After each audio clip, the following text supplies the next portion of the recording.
We're live on multiple outlets right now, live at SportsCon, brought to you by Inside the Huddle. My name is Law Nation Sports. We got a special guest here and there, everywhere, but we got one right here, man. Hill, man, tell everybody who you are, man. Yeah, man. First and foremost, man, thank you for having me, man. Right. Tony Hills, a.k.a. Tony the Tycoon. Okay. So, grew up in Houston, Texas. Shout out to A-Leaf, Dubs Up, Never Down. Y'all know Toby Nwig, we holding it down. Rashard Lewis holding it down for the Southwest. Went to the University of Texas, won a national championship there, graduated. So yes, we do have brains with the sports. There's some smarts behind this mind. Yeah. And then from there I went to the NFL, got drafted by the Pittsburgh Steelers, won a Super Bowl with them. Okay. And then that was in 2008, and then in 2017 decided to leverage my mind to make income. So I retired, opened up my company 2 years later, SAP Financial. We started in this space. And now we have morphed into wealth accumulation and asset protection. So we are a full-fledged financial company right now. Oh, man, asset protection, man. I know my guy, BossCowboySports, man. You can get into more details of everything, too. Well, I say, I got 3 degrees, but I will say this, man. I'm highly respected of what you've accomplished. And then, because I hate the fact that a lot of athletes get the term dumb jock. And just to see people like yourself that's definitely taking that and throwing that in the trash. Can you kind of talk about being that type of athlete that pushes themselves not only physically, because you obviously did that to play in your career, but also pushing yourself mentally and being well-rounded? Yeah, man, I think that it came from a lot of things. It came from curiosity. It also came from necessity, right? Because when I came into the NFL, of course, every kid has a vision of, I'm going to the league, I'm going to start, I'm going to be a Hall of Fame player, right? And then you get in there and you find out this is actually a business too. There's a business side to things, right? So that wasn't my story. My story was hard work, dedication, grind, perseverance, right? How do you go from, being a guy, people have some potential, that people think they have potential, to now they're saying, hey, you know what? It's just not going to work for us here for you, 4 years later. So you cut. And then now you got to, do you believe what you see, or do you have faith to continue to overcome and know you're a player you can continue in the league? I'm glad you brought that up, because the NFL is literally not for long. They're figuring out ways to get rid of you, not to keep you if you don't produce. So, I look at it like this. I never get mad at these players getting their coins, getting their bags, because I understand everybody's one hit away. But you coming from this mindset of helping to understanding to give people knowledge, wisdom, and understanding that, hey, it's not just football. I can come up with a plan. So what's the name of your business? So Stat Financial is the name of it, S-T-A-T-T. Okay. And the reason why I push that so hard is because those 5 letters are the acronyms for my family. Right. So wife and children. Okay. So you always have something in your mind. When I see that name, or when you see that name, you understand that we stand on 5 principles: integrity, service, commitment, passion, and care.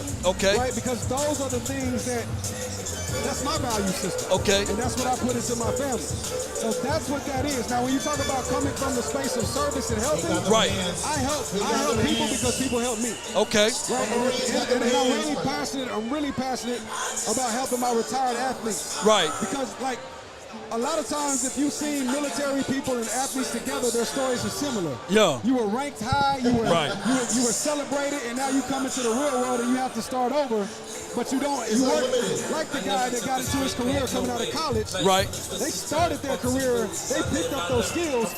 You were in a bubble. You were protected. You were treated like a king, and now you come down from grace and you got to figure it out again. That's a hard transition. So that's where my thought process comes from services. And I know we all are going through things, so any connections that I have, I leverage for other people to be able to make something of themselves. I'm glad you mentioned that, because the greatest amongst you will be your servant. Will be somebody that's offering services.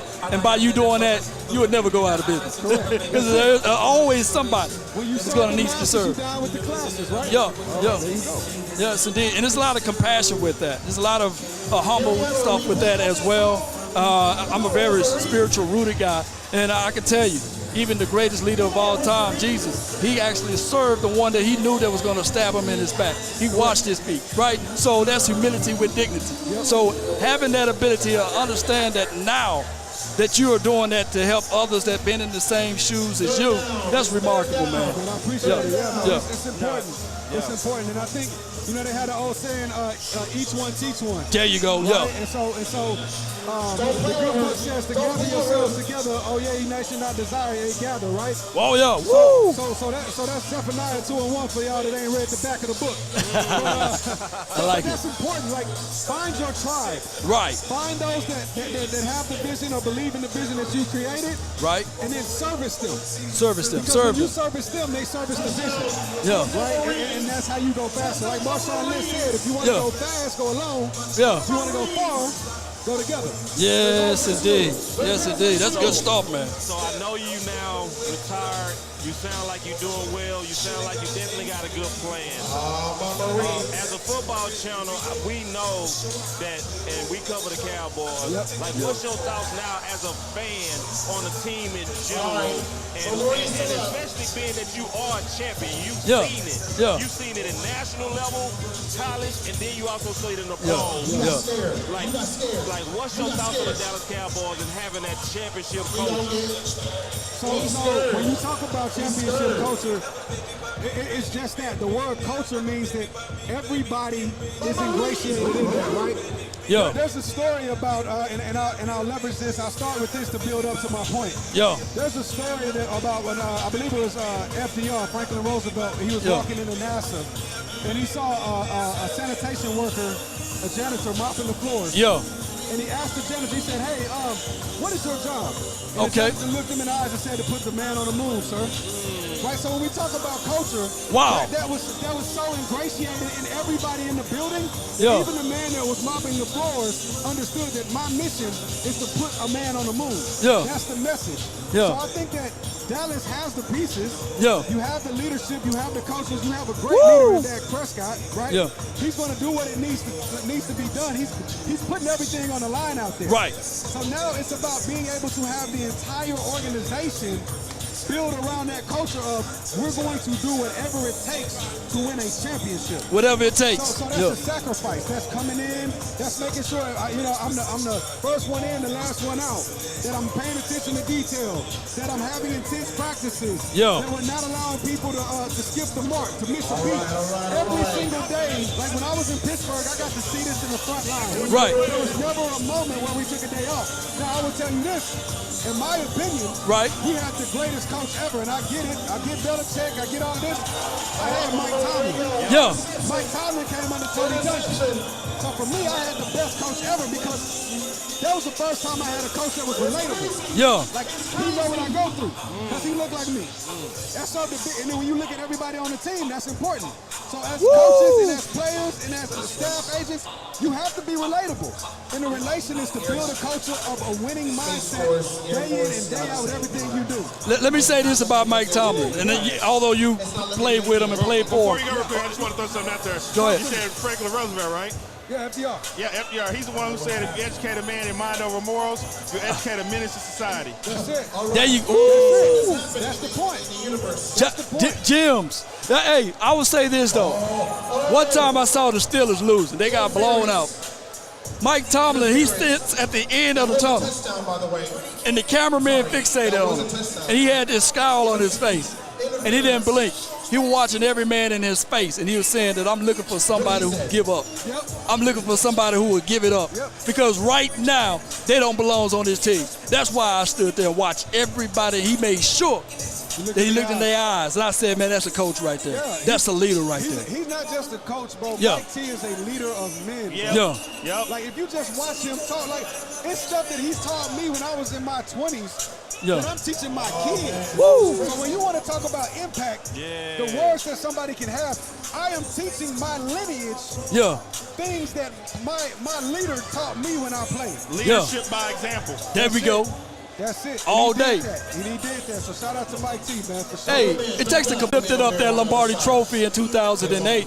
I go back and forth with a lot of people, and I tell people, when Ben Roethlisberger won that Super Bowl that year, I know the team won. But on top of that, he wasn't considered elite at that time. He wasn't. So can you explain to the audience? That was his second one. That was his second one.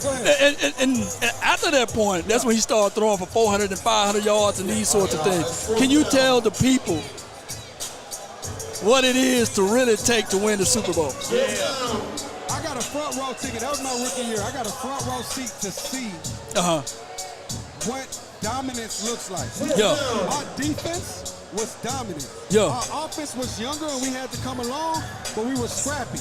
Yeah. So when you looked at like it's people that can't even name the starting offensive line name. No. But the people that was in that room know them. Right. So like game in and game out, that's what it talks about, the Steeler way. Yeah. Lunch pail way. The standard is the standard. When people go down, other people come up. Yeah. What it's like to win that, man, it's unspeakable. First of all, you're ingrained forever. I will always be a Super Bowl champion. Yeah. Always. Can't take that away from you. National champion. Right, and a national champion. Sure. And to be a part of that, that's the biggest thing for me. For me, it was, I get to be a part of a moment. Oh, my God. Yeah. Right? And being a part of a moment, it propels you to where when you're the person, when you're the guy now, you have that experience that you can draw upon to know that I was a part of a moment. I know what it feels like. I know what it looks like. I know what it smells like. I know what it tastes like. I know what moves to be made. So now, how do we parallel that now as me being the CEO and founder of my company and having people with me? I don't say under me, with me. With you. That believe in the vision. Right. We have these meetings. They're looking to me to have the answers to these issues. I know what that pressure feels like. And I know where we need to go. And I'm able to draw on those experiences. So the Super Bowl not only solidifies me as a winner, as a champion, but it also solidified and calloused my mind to understand that anytime there's any adversity, we always gonna be on the other side of that. We always gonna persevere through that. You know, because I've already done it. No doubt. Yes. So we got training camp that's right around the corner. Yeah, we do. And I always try to give people inspiration, motivation. I always let people know that you got to have dedication, you got to be disciplined, and you got to have some level of consistency. So I tell people this right here, is that there's going to be 90 guys in training camp. They're only going to need 63.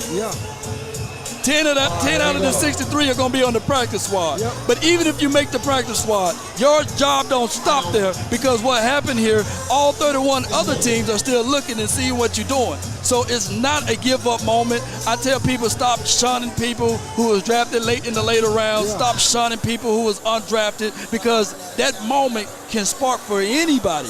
So give everybody a degree of, let them see what they can do first before you can a person. That's my Hall of Fame. Right. Undrafted.